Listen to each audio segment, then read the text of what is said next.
guys, welcome back. This is my second video. I said I'd be making some videos which would help you guys get to know me a bit more. And before I do that, there is something that you guys must know, and it is that I am actually a mum. Yep, it's true. I have a 3-year-old boy called Reese. And I thought I'd take advantage and use this video to discuss my experience of being a young mum, briefly, just because that'll give you guys a bit more of an understanding about me and sharing experiences. I'll start with telling the parents. Okay, so my mum, she wasn't too bad. She was quite relaxed, quite calm. But I mean, I didn't have the best upbringing. She had her own problems going on, so I don't think she was that interested, to be honest. But hey, I was really worried about my stepdad, because I was really worried that I'd upset him or he'd be disappointed in me. And he's brilliant now. It was always fine with it. It was just me being a worrier like I normally am. But yeah, pregnancy. This may sound a bit crazy to some of you, but I mean, I loved being pregnant. I really enjoyed it. From when you get them tiny kicks, the scans, the antenatal, everything really. I really enjoyed being pregnant. I'll do it again, but not anytime soon. I had a few support problems. Like I said, my mum was going through her own issues. So things at my mum's house started deteriorating. So at the age of 13, before everything happened, I'd actually been in touch with my biological father, who I'd never met before in my life. And I just thought we'd give it a go, so I decided to go and try and live with him. And that was a complete nightmare. I didn't really know him, he was just a stranger. And I really do not like him anymore. I suppose you always find out the hard way, but you've got to learn. But I actually used to call him, I still do, Voldemort from Harry Potter, because he looks absolutely like him. Literally, if I had a picture for you guys, I would show it to you and you'd see the likeness. I hope I don't look like Voldemort. That's good, because then I should not take after his looks. I hope so. Quite worried if I do. So yeah, that didn't work out, though it was just like my mum's house again. So I made a big decision. Many of you might think I'm quite crazy for doing this, but I thought I would give a go at living with foster parents. Excuse me, get my words right. But yeah, I gave it a go, and it's not actually as bad as I thought it would be. They were a lovely family. They had children of their own. They were very supportive, not judgmental at all, you know.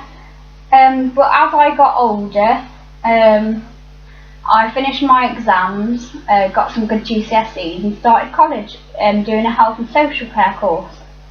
And as I matured and, got used to being a mum, became more confident in myself, we started clashing a bit, me and the family. I think it was because I was at the point where I was so independent. I was doing this and that, like cooking. Well, I treat it as my own home, as they always told me to do from the start. But then we just get in the way of each other with the cooking, the cleaning, or wanting to do different things.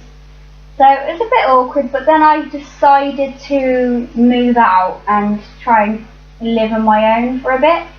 Which I wasn't 18 at that point, so the social had to help me out, and I actually lived in a private rented property, which I absolutely loved it. It was just like having my independence, my freedom back. and I finished college there. And the only things about it was that because I still was not quite 18, the internet, we had to use, I had to use this little dongle, and it was such a pain because the fair use policy kept running out all of the time, and it's so silly because I wasn't even downloading anything or watching videos. It was literally to do with researching for my college work, and that was it really. But hey ho. And then there came the point where the landlord decided that he wanted to sell the property, which was not great. Yeah, kind of sucked. But I got told I had to look for a new property, and I decided to go with council housing because that was my better option at the time. And a house came up, and I went to go see it, and then I was told, think about this, because I didn't like the area to start with, and you know, the builders were in there and it looked a bit of a mess. I was a bit, oh no, I can't do this. This is going to be a total disaster. But then I had no choice and I had to take on the property. And they'd left it in such a mess.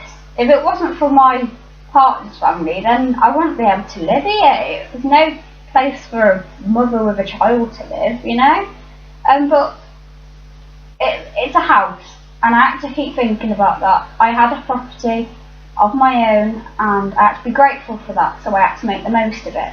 And in the end, we did pretty well. I'll show you guys later on in my videos, my house, take you on the tour of my home.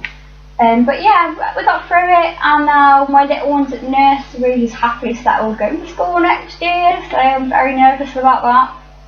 And then I'm hoping to start this open university course next year, beginning of next year. So it's all looking up. I've had my downfalls, but you know, we all do. And I'm hoping to add to my videos that draw my life. So I'm hoping that you guys can get a bit more details from my upbringing, you know, me from the start and my life really. I hope this video wasn't too boring, and I just want to say if there's any young mothers out there watching this, then you know, you're not alone. It is a really hard job, but you can show everybody that you can do. You stick to it and you give that child your best that you can give really. But yeah, give me any comments about this video, any ideas, or if you want any questions answering, feel free, I'll be quite happy to do so. So yeah, I hope that wasn't too bad for you guys, and thank you for watching, and subscribe.